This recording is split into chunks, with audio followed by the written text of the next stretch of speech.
फैसलाबाद में तीसरे दिन भी कशीदगी बरकरार रही। हालात को काबू में रखने के लिए पुलिस की भारी नफरी लगाई गई थी। आज भी शहर में कशीदा सूरत हाल को बेहतर करने के लिए इंतजामी हुकाम और उलमा की मुलाकातें हुई। फैसलाबाद जैसे पुरअमन और कारोबारी शहर में फिसादात का सिलसिला ईद मिलादुन नबी के रोज उस वक्त शुरू हुआ जब 12 रबीउल अव्वल के जुलूस पर फायरिंग हो गई। फायरिंग से जुलूस में शरीक लोग मुश्तइल हो गए और उन्होंने शहर में जलाओ घेराव शुरू कर दिया। लोगों ने थाना गुलाम मोहम्मद आबाद और उसके पीछे खड़ी गाड़ियों को आग लगा दी, जिसके बाद पुलिस ने मौलाना जाहिद महमूद कासमी समेत 2 दर्जन के करीब अफराद को गिरफ्तार करके 2 क्लाशनकॉफ समेत मुतअद्दिद हथियार कब्जे में ले लिए। पुलिस ने मुजाहिरीन को हटाने के लिए आंसू गैस की शेलिंग की, जिसका शिकार होकर एक शहरी जो है वो जहां बहक हो गया। कुछ अफराद जख्मी भी हुए। थाना गुलाम मोहम्मद आबाद के करीब जलाई जाने वाली गाड़ियों में 32 कारें थीं, 1 कोस्टर, 2 ट्रैक्टर्स, 3 रिक्शे, 26 मोटरसाइकिल भी उसमें शामिल थे। मौलाना जाहिद महमूद कासमी की रिहाइशगाह के साथ बाहर खड़ी 3 कारें भी नजर आतिश हुई। सूरत हाल पर काबू पाने के लिए सूबाई वज़ीर कानून राना सनाउल्लाह ने कोशिशें की, मगर सूरत हाल बेहतर ना हुई, जिसके बाद DCO फैसलाबाद को शहर में दफा 144 जो है उसको नाफिज करना पड़ा। आज क्या सूरत हाल है और क्या कुछ हालात बेहतर हो रहे हैं, हमें ज्वाइन करेंगे फैसलाबाद से हमारे नुमाइंदे मोहिउद्दीन। ये बताएं कि आज हर तरह की कोशिशें जारी हैं कि सूरत हाल पे काबू पाया जाए, कुछ बेहतरी नजर आई है या अभी भी हालात बहुत कशीदा हैं? जी बिल्कुल फाज साहब, असल में अभी भी हालात कशीदा हैं, मगर उस तरह के नहीं है। जलाओ घिराव तो नहीं हो सका, मगर मजबूरी तौर पर काफी टेंशन है फैसलाबाद में। अभी तक दोनों ग्रुप्स की जानिब से अलग-अलग आज मीटिंग्स मुनक्कद की गई हैं। बाउंड्री वाल्स के अंदर तो ये मीटिंग्स हुई हैं, मगर उसमें एक दूसरे के खिलाफ काफी संगीन किस्म के इल्जामात लगाए गए हैं, काफी धमकियां दी गई हैं। और जो अहम बात यह है कि दफा 144 का जो नफाज फैसलाबाद में किया गया था, कल किया गया था, कल भी उस पर अमल दरामद नहीं हो सका। कल भी फैसलाबाद में रैलियां निकली। आज इस हवाले से इंतजामिया और पुलिस बिल्कुल बेबस नजर आई। आज भी 2 रैलियां निकली है। गुलाम अहमदाबाद में एक गुलबर्ग के इलाका बगदादी पार्क से निकली। और जो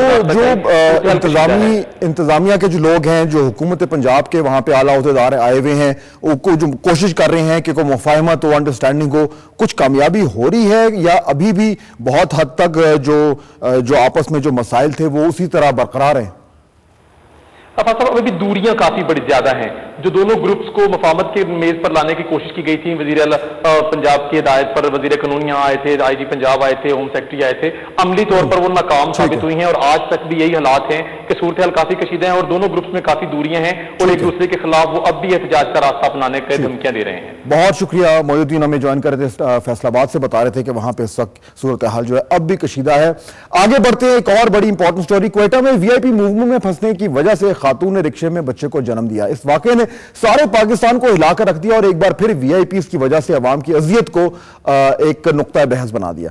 ये मुसीबत जिसको हम VIP कल्चर कहते हैं, ये मरने का नाम नहीं लेती, बल्कि ये मर्ज जो है वो शिद्दत पकड़ता जा रहा है। पहले तो सदर, वजीर आजम और चंद लोग अपने प्रोटोकॉल से ट्रैफिक के निजाम को धर्म भरम करते थे। अब हर छोटा मोटा हुकूमती एहलकार अपनी गाड़ी के आगे सिक्योरिटी लगाकर दंदनाता फिरता है। ये स्क्वाड की गाड़ियां ऐसे सड़क पर ऐसे चलती हैं जैसे ये उनके लिए बनी हो, जैसे ये मुल्क इन VIPs के लिए बना हो।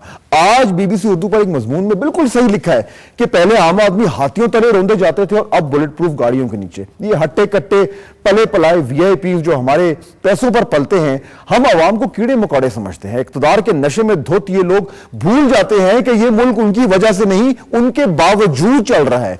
आए रोज सुनने में आता है कि इनके तेज रफ्तार मोटरकेड ने किसी न किसी आम शहरी को रोन डाला।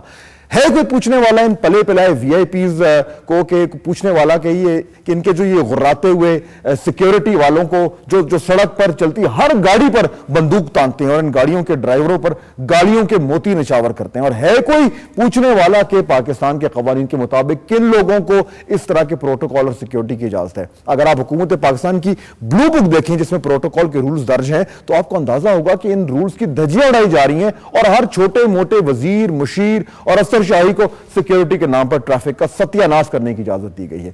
एक तमाशा खड़ा हुआ है इन VIPs ने। जितना मर्जी हम आवाम फरियाद करें, इन पले पलाए VIPs के कानों पर जोंक नहीं रिकती। हुटर की आवाज का मजा लेने से इन VIPs के कानों को फुर्सत कहां? ये क्या तमाशा खड़ा है, इससे कैसे हम जान छुड़ा सकते हैं, समझने की कोशिश करेंगे। रावलपिंडी से हमें ज्वाइन करेंगे कायद आज़म यूनिवर्सिटी के प्रोफेसर आसिम सज्जाद साहब। आसिम साहब, बहुत शुक्रिया हमें ज्वाइन करने का। ये मैं जिस तरह कह रहा था कि VIP कल्चर एक मर्ज है, मर्ज, इसको कैसे एक्सप्लेन करेंगे? ये इतना डीपली इंट्रेंच्ड क्यों है पाकिस्तान में? देखिए जी, पाकिस्तान एक तबकाती समाज है। इसमें बहुत ज़्यादा तफरीक है अमीर और गरीब में, ऊंचले और निचले तबकों में। ये कोई हैरानकुन बात नहीं है। आज हमें वीआईपी कल्चर के नाम से इसको कहते हैं। हम कई सौ साल पहले इसको मतलब है तबकाती निज़ाम में मतलब समाज के हवाले से हम पुकारते रहे। मकसद ये है कि यहाँ पे जब तक उन बुनियादी मसाइल की तरफ हम निशानदेही नहीं करेंगे, यानी कि यहाँ पे मलकियत का जो सारा निज़ाम है, ज़्यादातर इस मुल्क के लोग बेज़मीन हैं, उनके पास कोई मलकियत नहीं है, कोई प्लॉट नहीं है। एक छोटा सा तबका है, वो सारे मतलब है वसाइल पर काबिज है। ये फ्यूडल ज़हनियत है, वही हुकूमत में जाते हैं। फ्यूडल ज़हनियत की अक्कासी करता है ये कि जी आपके आगे पीछे गाड़ियां हो, गनमैन हो, और आप जो आम आवाम है उसको ऐसे ट्रीट करें जैसे कि ये बिल्कुल किसी और सैयारे से आए हैं, कोई और ही मखलूक है। ये इक़्तिदार का नशा है क्या? आप इसको फ्यूडल ज़हनियत कह लें, ये ठीक है, एक हद तक ये बात भी दुरुस्त है। ओवरऑल मजमूई तौर पर इस सोसाइटी में जो ना जो समाजी दर्जे का जो एहसास है, अभी भी हमारे मुल्क के अंदर कमी कमीन और जिम्मेदारों में फ़र्क किया जाता है। अभी भी हमारे मुल्क में ज़ात पात का निज़ाम मौजूद है कि कई ज़ात ऊंचले होते हैं, कई ज़ात कम समझे जाते हैं। तो ये एक बेशक एक तारीख की भी बाक़ियात हैं कि एक जागीरदाराना समाज की भी बाक़ियात हैं, लेकिन आज के जदीद सनती दौर में शहरों के अंदर भी, जैसे आप कह रहे हैं, गाड़ियों में चलने वाले लोग जिनको बज़ाहिर पढ़ा लिखा कहा जाता है, वो भी यानी कि हमें जो उस तरह के लोग नहीं, हमें कमी कमीन समझते हैं। तो ये सिर्फ एक जागीरदारी का नारा लगाकर तो हम शायद इसको न समझ सकें। मैं समझता हूँ कि आज अगर उस, जैसे मैंने कहा, बुनियाद तक जाएं और वसाइल की मुनसिफाना तकसीम हो, तो मेरा नहीं ख्याल किसी की जरूरत होगी कि वो किसी यानी गरीब आदमी को इस तरह यानी गाड़ी से रोन दे। या तो यानी आप कह रहे हैं कि ये आहिस्ता आहिस्ता एक जैसे जैसे माशरा मैच्योर करेगा तो इवॉल्व करेगा, तभी इससे हमारी जान छूटेगी इस बीमारी से, या कोई फौरी भी तरीकाकार हो सकता है कवानीन के तहत या लेजिस्लेशन के तहत? कोई है तरीकाकार?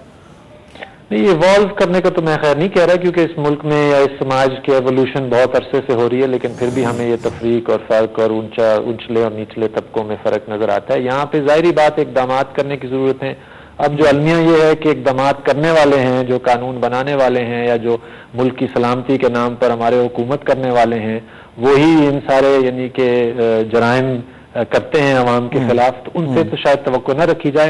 यहाँ पे एक ज़रूरत है एक बड़ी मूवमेंट की, आप कह लें बड़े इंकलाब की, ताकि वो लोग जो इस सारे मसाइल का शिकार होते हैं, वो आकर अपने मुकद्दर के बारे में खुद फैसले करें।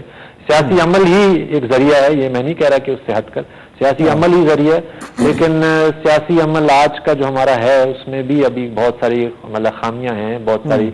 मैं मीडिया से भी गुजारिश करूंगा, या मीडिया का भी मैं समझता हूँ बुनियादी किरदार है कि बजाय इसके कि हम पैटी पॉलिटिक्स और इस तरह की चीज़ों में जो मीडिया उलझा रहता है, हमें रियल इश्यूज पर, पॉलिसीज पर, माशी पॉलिसी जो कि लोगों को मुतासर करती है, खारजा पॉलिसी जो कि लोगों को मुतासर करती है, उन पर हमें बात करनी चाहिए ताकि सियासी अमल से लोगों के मसाइल हल हो सकें। ठीक है, बहुत शुक्रिया। आसिम सज्जाद साहब इस्लामाबाद से मैं ज्वाइन कर रहे तो कह रहे थे कि ये आहिस्ता आहिस्ता अगर हम आगाही फैले, अवेयरनेस लोगों में फैले, तो शायद ये वीआईपी कल्चर जो इससे खात्मा किया जा सके। क्योंकि अगर हम कवानीन की तरफ देखते हैं, लेजिस्लेशन की तरफ देखते हैं, तो जो लोग वो बनाते हैं लेजिस्लेशन या कवानीन, वही लोग तो वीआईपी कल्चर का हिस्सा हैं। यही तो सितम ज़रीफ़ी है पाकिस्तान की। बहरहाल ये एक ऐसा इशू है जिस पे हम उम्मीद करते हैं कि अगर हम शोर मचाते रहें तो कुछ इन लोगों का जो एहसास जिम्मेदारी है वो ज़्यादा हो, और कुछ कम अज़ कम इस तरह के हालात को कुछ तो कंट्रोल में लाए। ब्रेक लेंगे, लेकिन जब ब्रेक के बाद वापस आएंगे तो रेलवे की ने जो फाटक लगाने का वादा किया था, जिसको हम कब से फॉलो कर रहे हैं, उस पर क्या अपडेट है आपको बताएंगे इस ब्रेक के बाद। साथ रहेगा।